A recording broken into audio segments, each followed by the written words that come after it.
زرداری اندر ممتاز قادری نو پیغام بھجوایا اس 5 سال دے دوران. ملک دل پذیر صاحب ایک گل میں دسی انہاں دے بڑے بھائی وہ کہنے لگے زرداری نے پیغام بھجوایا بھائی ممتاز قادری کہہ دے نا میرے گورنر نو نے گستاخ ہون دی وجہ تو نہیں ماریا. ایویں میں جذبات وچ آ گئی سی تے ایویں میری ریفل چل گئی تے ایویں مینوں ہوش نہیں رہا تے میں اس نو رہا کرا معاف کر دیندا. سنو ممتاز قادری کوئی تہاڈا سر جھکایا؟ ممتاز قادری نے زرداری نو واپس پیغام بھجوایا. انہیں کہا جلیا میں ہی ماریا اور گستاخ سمجھ کے ماریا. Abdul Ghafoor Deobandi deputy chairman senate Malik Dil Pazir صاحب نے انہیں اسلام آباد بلایا پھانسی تو پہلے. کہنے لگا تو تے تیرا خاندان میرے نال بیٹھ کے پریس کانفرنس کرو.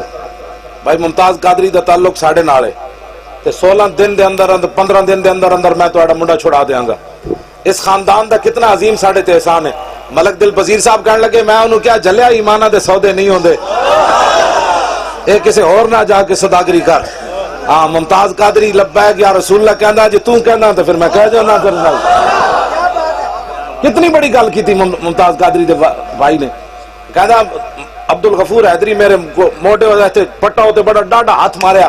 کہنے لگا تینوں عقل ہی کوئی نہیں. انہیں کہا جا تو اپنی عقل سنبھال کے رکھ. ممتاز قادری مارن تو بعد بھی یا رسول اللہ کیا تو یاد رکھی جدو پھانسی تے چڑھیا پھر بھی یا رسول اللہ انہیں کہنا.